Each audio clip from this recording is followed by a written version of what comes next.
Yo guys, good morning. You know where we're at today. It's Sweeney's studio.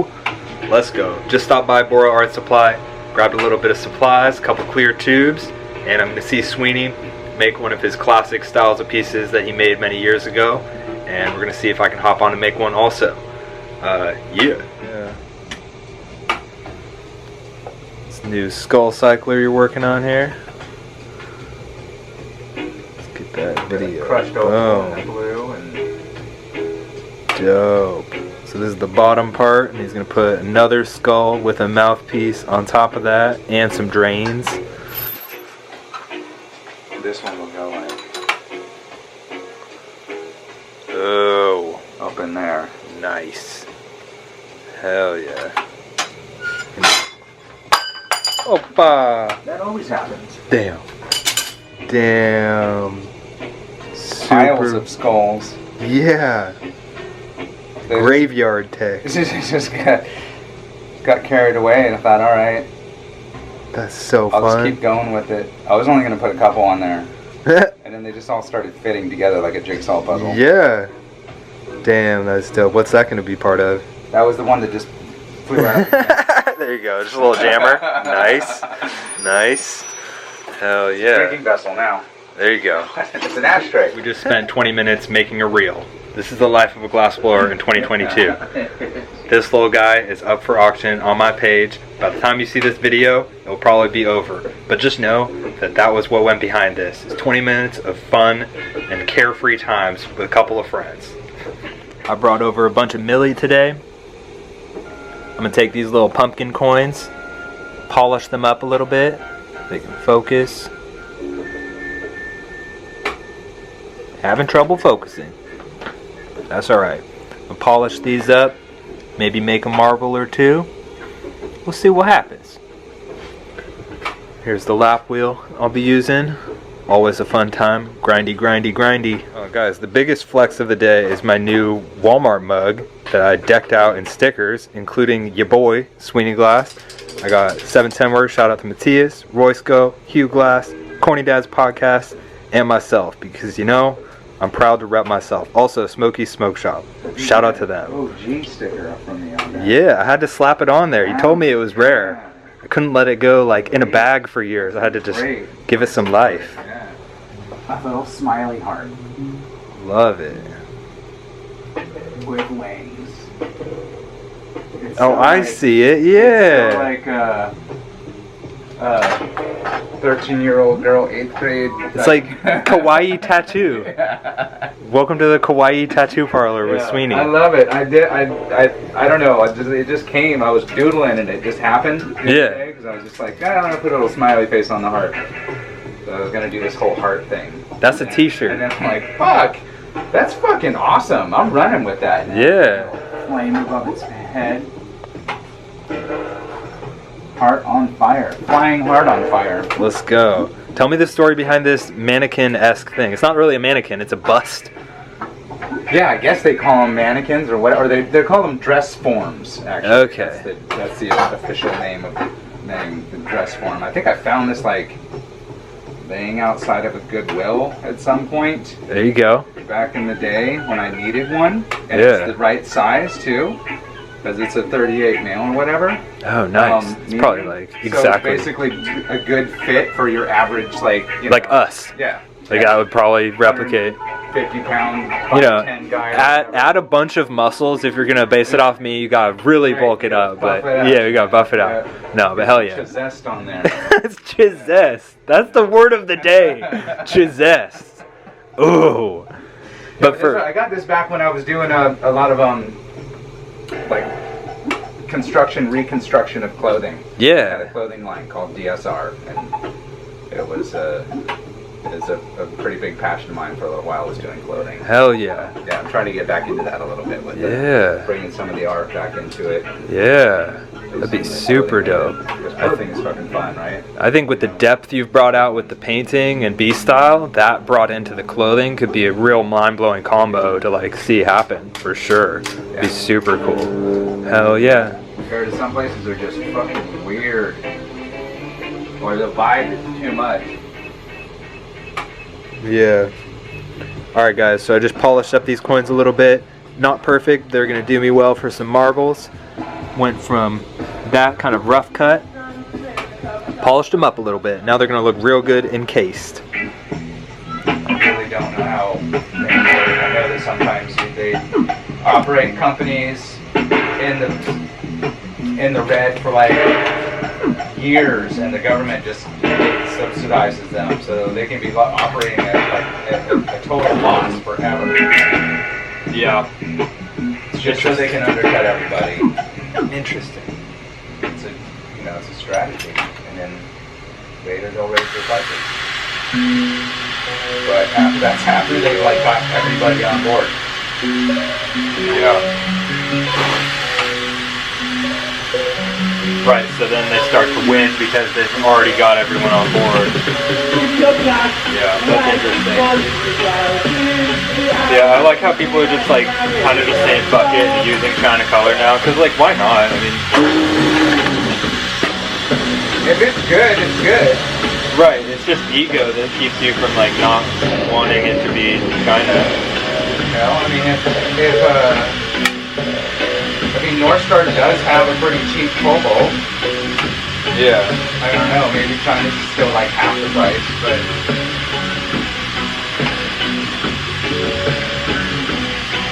everybody's still gonna support that. Oh, dude. There's room for everybody, there's room for everything. Brought you a little rod of this China light amber. Eat that. It was $1. That rod was $1. Doesn't that look beautiful? I think I remember that in tubes. Yeah. A long time ago they had paper tubes. Okay. Yeah, I'm like, shit, that looks dope. I got a couple rods to try out. Yeah. Why not? And that's the thing I noticed, like all the China colors they've definitely improved their formulas. They're not as choppy as they used to be.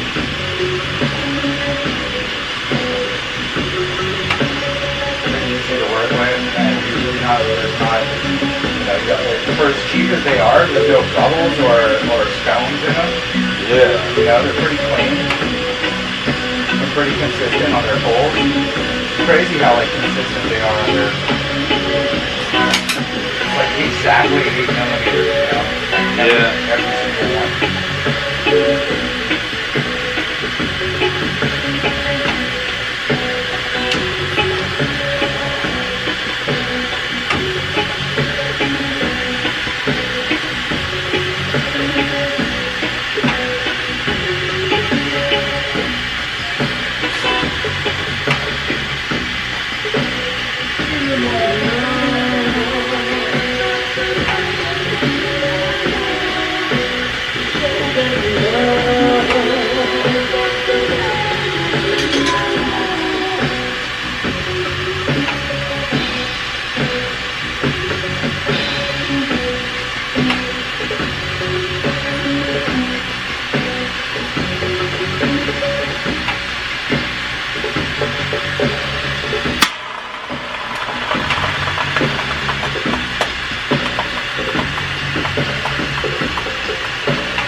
gotta go fishing sometime, man. Oh, dude, yeah. Yeah, I just started kind of getting some gear together. Oh A yeah. little bit. I don't have a lot. You ever fish for bass around here? I had actually never even been bass fishing. Really? Ever. It's a whole different thing as far as I'm concerned. Yeah. Because you're actively targeting these fish instead of sort of passively throwing something out there. Right. When you're bass fishing, they're predators, so they're holding to cover in the lakes, holding near like logs, ledges, rocks, weeds. Yeah. And what they do is hold there and they ambush bait. And, you know, that can be little fish swimming by. They'll eat frogs. Big ones will even eat little birds. Oh, whoa. Things that are just near the surface of the water. So they definitely go after frogs, huh? Oh yeah. Oh, wow. Yep. The bass is just... Yep. We're standing. Yeah, they got that big old mouth. Yeah. Whoa. Yep. Where do you go bass fishing around here? Well, I prefer like little ponds because when you're from the bank, when you're fishing from the bank, it's some of the bigger lakes get a little intimidating Okay. because you just gotta think about there's so many like weeds growing around the edges. Yeah. There might be sheer cliff rock faces. There's just Oh, yeah. so many types of variables that when you can distill it down to a little pond, usually you can attack it in a lot better way and kind of like get a feel for a small body of water when you're, I don't know. But it depends. There's some good lakes. Just gotta find a good spot that you can access from the bank. Right. And I like a lot of lakes to have like a bunch of junk in the water. Like you don't want like a naked lake. You want you want one that has like trees falling in it. You know, even like abandoned. Habitat. Yeah. You want tons of habitat. So anywhere that's got that is a good place for me. There's a couple ponds called Salish ponds in Gresham. Okay. That's one that I've caught some big ones out of like long ago, but it's a great place. That's kind of closer to here. Then Hag Lake's pretty good. One of those like pretty big lakes though, so it's kind of asking a lot if you want to really get on the fish. It's just like a really big lake. If you're from the bank, you can only do so much. Yeah. I actually think over this winter I might try to set myself up with a kayak, Oh, yeah. like a fishing kayak. Nice. Yeah, They make ones that are made for fishing. Yep. They even make foot-controlled ones. You seen those? They make what control? Foot-controlled Oh, ones, foot dude, where you paddle with your feet. So you like, I don't know how to describe it. You just kind of like pedal it like a bike, but it powers the propeller. You can like go. Oh, okay. I know what you're talking about. Yeah, it's got a little propeller under. It's got a rudder that you can steer it with. Oh, that's pretty sweet. Right? So.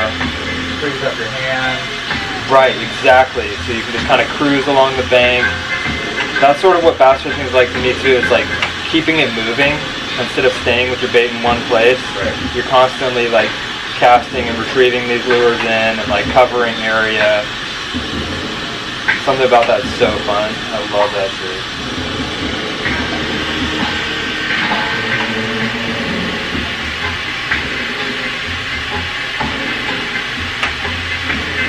I guess it is kind of similar to trout fishing in a pond. Kind of, depending on... Similar to that if you're fishing with like a rooster tail, one of the things you like throw out and reel in.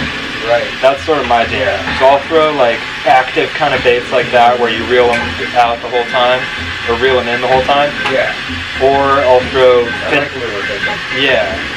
So the other side of that is finesse fishing, where you get like small plastic worms and like little imitation things. Right. And that's what you fish with, but you do it in a really slow manner.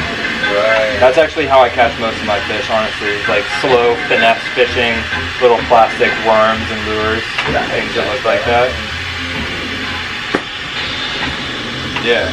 Like trying to trick them into thinking it's real. Yeah. Yeah. But dude, it's not just like what's that shiny thing? I'm gonna fight at it. Right. Oh, that is a worm. Right. These worms I use look super lifelike, like really natural movement. They just look like an animal. You know, you might not be able to tell what, but they're not gonna wait. If they're in predatory mode, they're just gonna like eat whatever it is. they're not going to worry too much if it's a crawdad or a fish. It's just like, I'm eating it. It's right in front of my face. No, but one of the most fun ways to fish is called top water, where you have lures that float on the top, on the surface. Oh, I've never done that. Oh, dude. If that you sounds cool. get the conditions right, It's like kind of like almost like the idea like fly fishing, right? Like you have the Yeah. going across the surface. And yeah. Dude, it's so dope. If the conditions are right, all the fish will be sort of in like feeding mode. Like I do it in like evening or early morning. right. So there's no bright sun to kind of make them shy away. And there's like cloud cover, or if it's nighttime, Yeah. they like search the top of the surface for like mosquitoes and shit, or whatever else, you know. There's tons of different things they eat. So you have these lures that float on the surface, and they will just explode on them, dude. It's Oh, crazy. wow. It's so fun. You'll just like watch your lure kind of plop, plop, plop, like going along the surface, and then boom! Something will just come up from the depths and like smack it. It's so fun.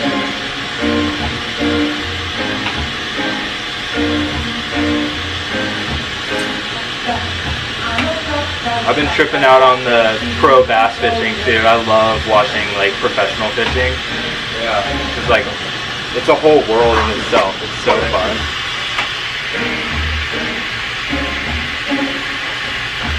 Yeah, that's great, man. You were telling me growing up like that, just getting into the professional fishing, and Yeah. all that stuff. Yeah.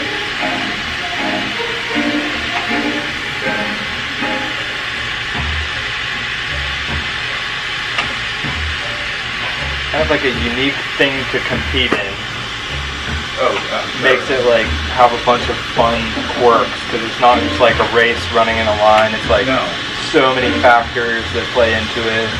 And then everyone who's not into it is like, oh, it's just a joke. Like, you just go fishing, right? What the fuck? But dude, it's so deep. Like as deep as Depe gets into a glass piece, that's how deep these people get into fish. Like, oh my god, dude. They like become the bass. Yeah. It's wild.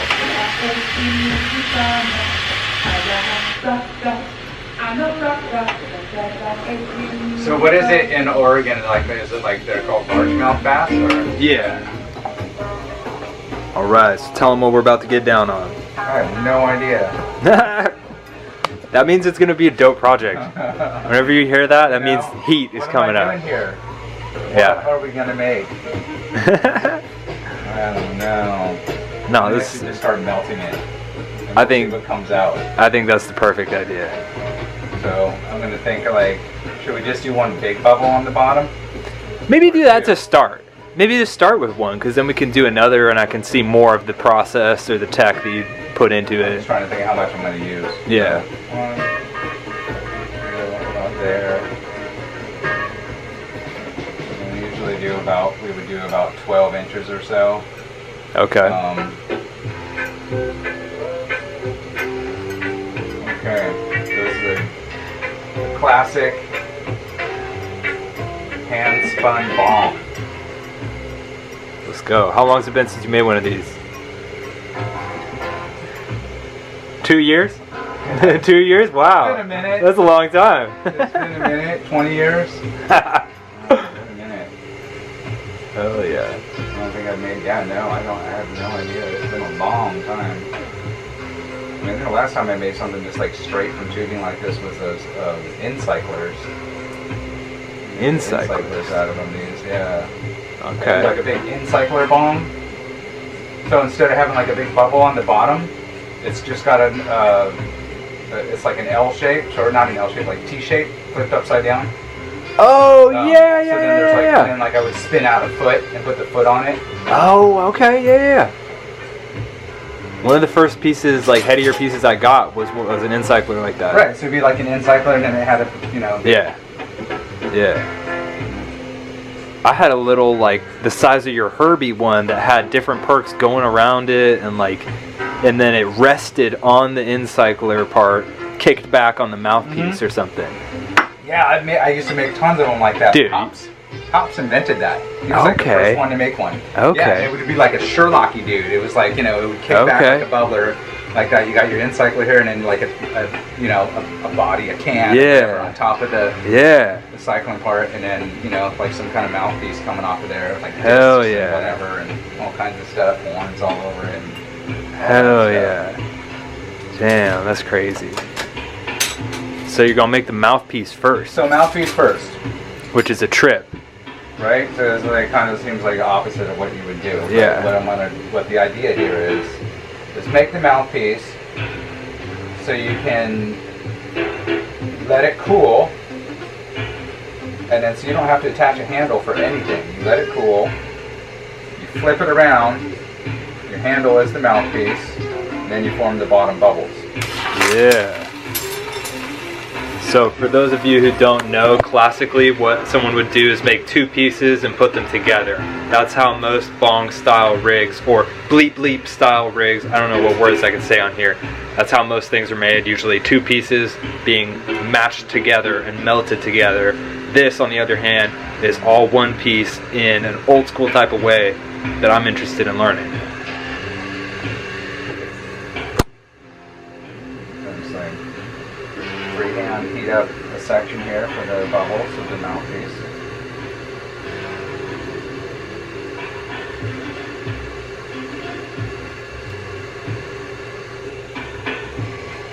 You gonna push a Maria in it or just have it be an open tube? Well, I'm going to decorate it with some gold and silver, Hell yeah. and then we'll put some bubbles in there. Throw Maria. So this is the silver. I'm going to like fume a little bit of silver on here. You won't really be able to see it at first until it starts coloring up a little. I had a problem with the silver being eaten into the rod. It just Oh, like yeah. melted into it. Yeah, wouldn't that fume. Yeah, that happens. And you got to push it out.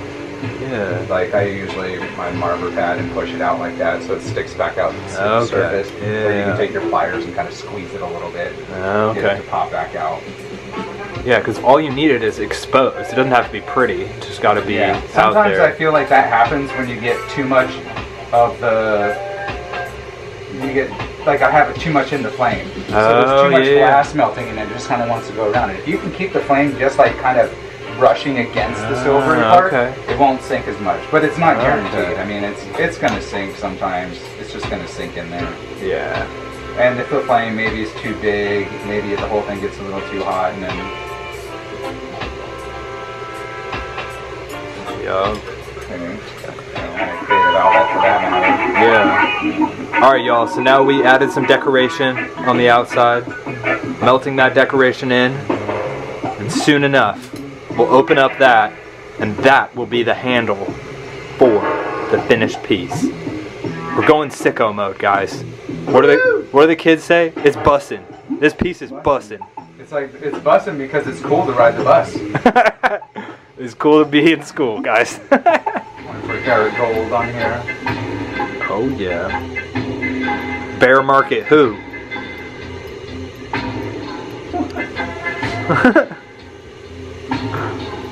We're in a bear market, man. We're in the bear market. Yeah. Bear Market Studios. Bear Market Studios. Nah, Bull Market Studios. Bull Market Studios. Yeah, come on. For anyone interested, we'll take 4 billion SHIB for this. Oh yeah. 4 billion though. 4 billion. Not million. No, millions would be like pennies. I know, right? 4 billion SHIBs, probably like $90. I think 4 billion ship problem, but I don't know. It's got to be more than that right now, right? Let us know in the comments, guys. Let us know how What much. is 4 billion ship? What's 4 billion SHIB? It's probably. Let's see, dude. I'll pull it out right now. I'll find out.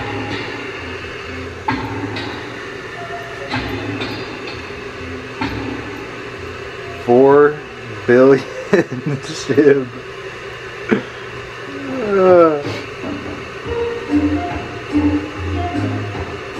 4 billion Shiba Inu to USD.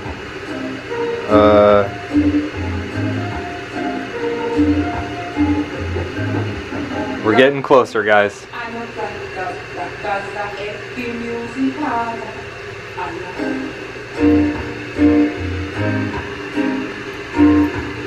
This is where it's the strength.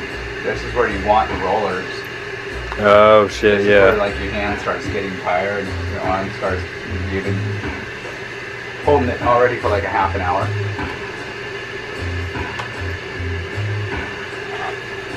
There we go. Okay. 4.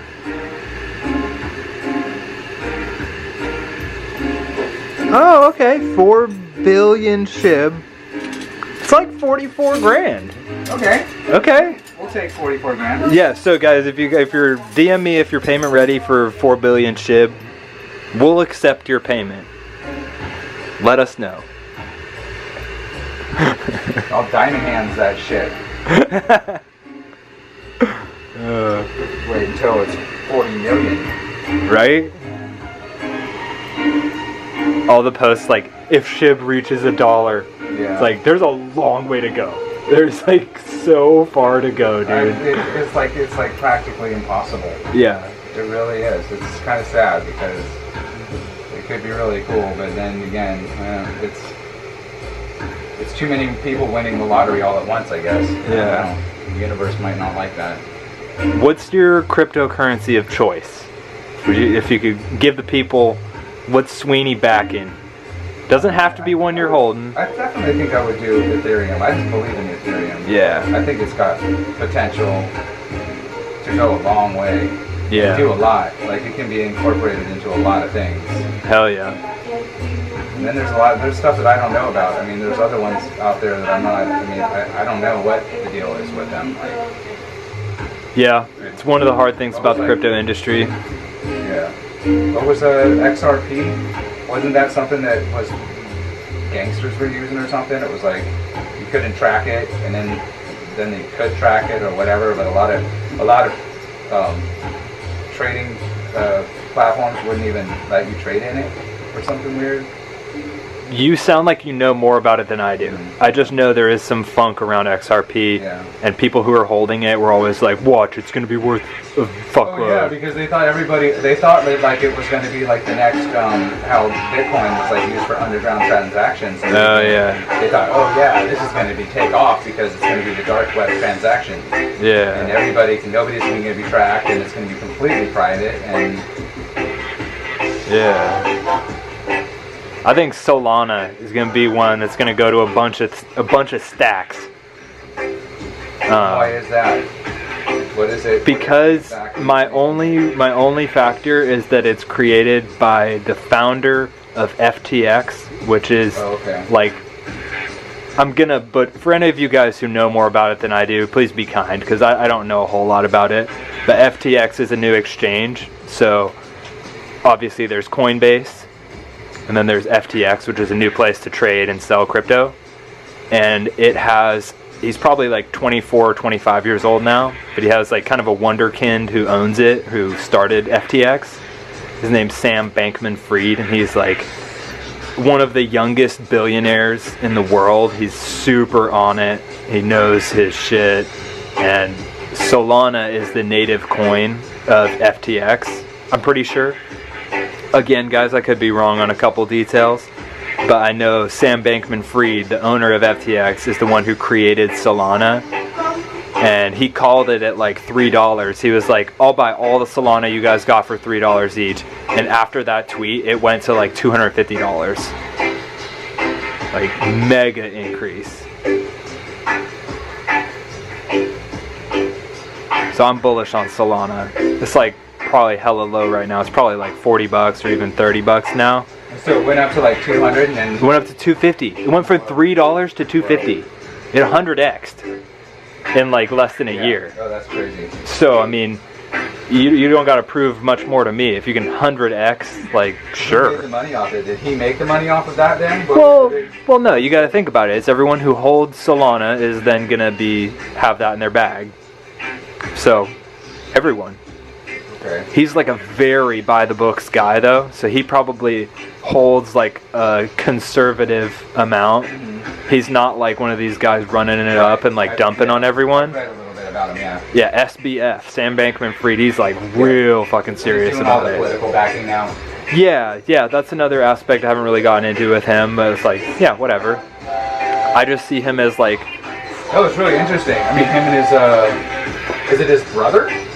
You might know more than I don't know. I think he has like they bought like a property in Washington so they could set up lobbying and stuff. Oh, that, connected yeah, to politics. sure. It's really interesting. Yeah. What did I do with this blue caramel? Look at that, I kind of messed it up. Maybe I can go back in and...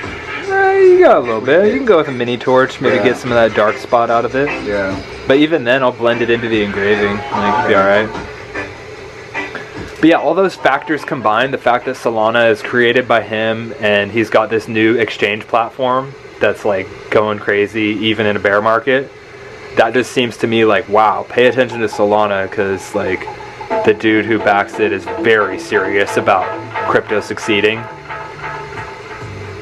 That's like one of the hypotheses about him getting into politics, because they've backed mostly Democrats right now, but some Republicans, a little bit of money in there, but mostly Democrats. But Just interesting. Thinking that, you know, maybe some people are like, yeah, the only reason he's doing it is because he wants to be able to lobby with the crypto. Like if they start regulating crypto in a way that he doesn't, you know, that a lot of people are not down with in the crypto world, they're like,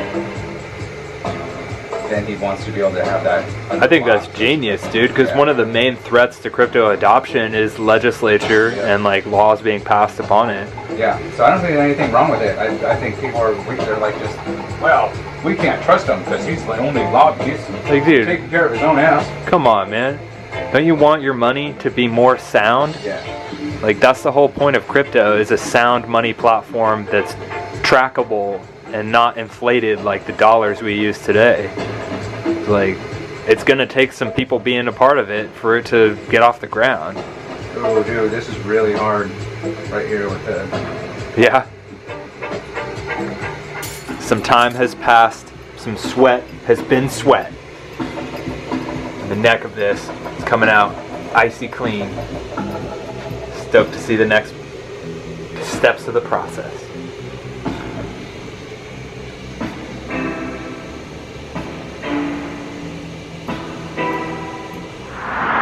That's right. I made it to a fishing spot. Headed out from Sweeney's. He had to hang with the family. Got some great work done. Great time. Now it's time to catch a hog. Down there we go.